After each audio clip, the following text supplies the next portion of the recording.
జీవన్ రెడ్డి గారికి మొదలు ఒక విషయాన్ని గుర్తు చేస్తున్నా.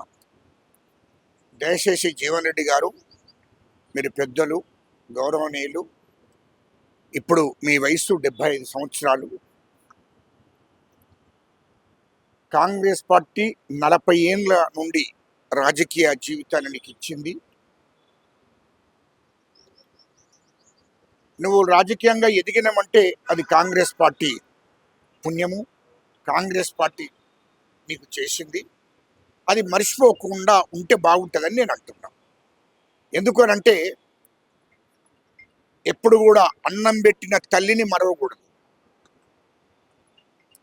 సేమ్ టైం కన్న తల్లిని కూడా మర్చిపోకూడదు. మన కన్నటువంటి తల్లిని కూడా మర్చిపోకూడదు.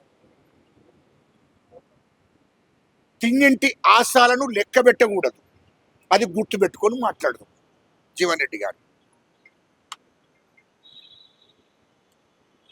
మీకు ఏమి తక్కువ చేసింది కాంగ్రెస్ పార్టీ అనేది తెలంగాణ ప్రజలకు ఒక్కసారి చెప్పండి. మీకు ఏం తక్కువ చేసింది? అరే, జగిత్యాల అంటే జీవన్ రెడ్డి అంటేనే కాంగ్రెస్ పార్టీయా? జగిత్యాల్లో ఇంకెవడన్నా ఆల్టర్నేట్గా కార్యకర్తని ఎదిరించిన జీవన్ రెడ్డి గారు? మీరు ఆల్టర్నేట్గా ఇప్పుడు నీకు 75 సంవత్సరాలు అయింది, ఇంకో 5 సంవత్సరాలు అయితే చాదకుండా ఇంట్లో వాడుకుంటావు. నీకు ఆల్టర్నేట్గా కాంగ్రెస్ నాయకుడు కార్యకర్తను ఉన్నాడు అనే పరిస్థితి ఉందా జగిత్యాల్లో? ఎవరినైనా ఎదగనిచ్చినవా? అది మొదలు నువ్వు చెప్పు. నువ్వు 75 సంవత్సరాల తర్వాత, అంటే నీ వయసు 75 సంవత్సరాలు వచ్చినాక మాట్లాడుతున్నావు. ఇది అంతకుముందు ఎందుకు మాట్లాడలేదు కాంగ్రెస్ పార్టీ గురించి?